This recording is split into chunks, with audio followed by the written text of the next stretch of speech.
मध्य प्रदेश की राजधानी भोपाल में सीएम हाउस के बाहर अब वैदिक घड़ी का लोकार्पण कर दिया गया है। इसके जरिए लोग समय तो देख सकेंगे, लेकिन समय के साथ साथ ग्रहों की गणना हो या फिर उनकी राशि से जुड़ी हुई जानकारी हो, वो भी डिजिटल स्वरूप में यहां मुख्यमंत्री निवास के बाहर अब इस वैदिक घड़ी के जरिए लोग जान सकेंगे, समझ सकेंगे कैसे कोई शख्स यहाँ पे आकर के वैदिक घड़ी से समय और ग्रहों की जानकारी ले सकता है। उसे समझने के लिए इस वक्त हमारे साथ मौजूद हैं यहाँ पे उज्जैन से आए तमाम ब्राह्मण हैं जो गणना के बारे में सटीक जानकारी देंगे। सबसे पहले आपका नाम बता दीजिए। जी, मैं डॉक्टर मृत्युंजय तिवारी ज्योतिषाचार्य हूँ। मृत्युंजय जी, यहाँ पे मैं एक दर्शक के हिसाब से समझना चाहूंगा कि यहाँ पे जैसे लिखा हुआ है मुहूर्त कला काष्ठा, आमतौर पर अगर कोई आम आदमी देखेगा तो वो समय का कि यार घड़ी तो गलत तक चल रही है, 6:26 कुछ वो इस हिसाब से देखेगा, लेकिन मुहूर्त कला काष्ठा उसके साथ ये समय चल रहा है, तो इसका मतलब आसान शब्दों में समझा दीजिए। मैं आसान शब्दों में कहूँ तो देखिए, जो 12 बजे रात का जो डेट का परिवर्तन होता है,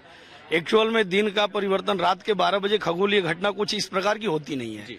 वैदिक काल में हम सूर्योदय से सूर्योदय तक, जैसे यदि आज रविवार है तो वो अगले सूर्योदय तक रविवार ही होगा, मध्य रात्रि में 12 बजे सोमवार नहीं हो जाएगा।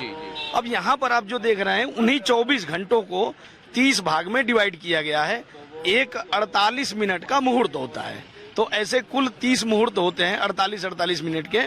यहाँ पर आप देख पाएंगे, यहाँ जो बीच में आपको दिख रहा है 6, 27 और 3, तो 6 जो घंटा होता है उसको हमारे यहाँ मुहूर्त कहा गया है। कला जो है वो एक प्रकार से आप सेकंड की इकाई समझ लीजिए, मिनट समझ लीजिए, और उससे काष्ठा जो है वो सेकंड है। उसी को हम घटी, पल और विपल कहते हैं। अब ये 24 घंटे में जो आज सोमवार है, तो सोमवार का छठा मुहूर्त अभी चल रहा है, और छठे मुहूर्त का नाम जो है वो विश्वदेव है। यहाँ पर ऊपर में आप देखेंगे 48 मिनट तक का ये मुहूर्त रहेगा। बिल्कुल 48 मिनट खत्म होते ही फिर 7वां मुहूर्त शुरू हो जाएगा। बिल्कुल दूसरा मुहूर्त शुरू हो जाएगा। और दूसरा ये वृश्चिक और बालव राशि है, वृश्चिक तो समझ में आता है, बालव ये यहाँ पे क्यों लिखा गया इसके साथ? जी देखिए, वृश्चिक जो लिखा गया है उसके ठीक नीचे आप देखेंगे चंद्र भी लिखा गया है, तो ये चंद्रमा वृश्चिक राशि पर है और ऊपर में सूर्य जो है सिंह राशि पर है। तो सिंह राशि में सूर्य भ्रमण कर रहा है। भारतीय जो कालगणना विश्व स्तर पर यदि देखा जाए तो सबसे प्रायोगिक और सबसे सुंदर कालगणना, सटीक कालगणना हमारी ही रही है। हमारे यहाँ के जो भी कैलेंडर हैं, जो भी पंचांग है, उनको कभी परिवर्तित नहीं करना पड़ा। दूसरे जगहों में कई बार आप देखते थे कि 10 महीने के ही वर्ष होते थे, कुछ जगहों में 6 महीने का वर्ष होता था, लेकिन हमारे यहाँ वैदिक काल से ही 12 महीने का वर्ष बतलाया गया है। तो यहाँ पर जो आप देख पाएंगे ये बालव जो है ये एक पंचांग की इकाई है। 5 अवयव अंग होते हैं अंग पंचांग के, तिथि, वार, नक्षत्र, योग और करण। तो ये बालव जो है एक करण है। अच्छा, इसमें अगर हम एक आम युवाओं की बात करें कि घड़ी तो सब देखते हैं, समय सब देखते हैं, लेकिन अगर किसी युवा को समझना हो कि अभी क्या चल रहा है तो उसे वो कैसे समझेगा? यहाँ पे देखिए, ये जो माननीय मुख्यमंत्री जी के द्वारा आज जो लोकार्पण किया गया है घड़ी का, ये आपको जानकर प्रसन्नता होगी। 192 भाषाओं में इसका प्रयोग आप कर पाएंगे ऐप के माध्यम से। अब युवाओं के लिए जो निश्चित रूप से मान लीजिए कि आप कोई भी अपना वार है, कोई भी तिथि है, उसी के अनुसार आप काम करते हैं, जो आपका भारतीय ज्ञान है उसी के अनुसार आप कोई भी कार्य करते हैं।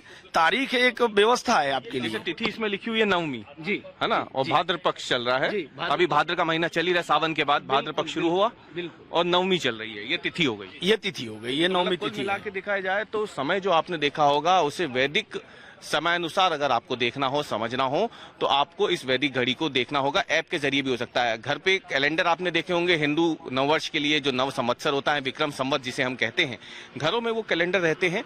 लेकिन अब जमाना बदल रहा है, तो उसी हिंदू कैलेंडर को, नव संवत्सर को एक तरीके से देखा जाए जिसमें तिथियों की गणना होती है, काल की गणना होती है, उसे अब डिजिटल स्वरूप में, डिजिटल इंडिया के दौर में सामने रखा गया है। और उज्जैन के बाद ये भोपाल में भी वैदिक घड़ी का लोकार्पण किया गया है। और खास बात यह है कि इस वैदिक घड़ी का लोकार्पण हुआ है उसी मुख्यमंत्री निवास में जहां खुद रहते हैं उज्जैन के ही रहने वाले मध्य प्रदेश के मुख्यमंत्री डॉक्टर मोहन यादव। कैमरामैन प्रतीक के साथ अवीश पाल सिंह, भोपाल, आज तक। गर्मियों की छुट्टी होने वाली थी, मेरे पापा आने वाले थे, तो हम लोग सभी खुश थे। तो मैं बेड पे चढ़ के डांस कर रहा था, लेकिन वो पहले ही आ गए। फ्रीज तो मैं उस समय तो कंटिन्यू नहीं कर सकता था, तो फ्रीज फ्रेम टाइप का हो कसम गया। पैदा कर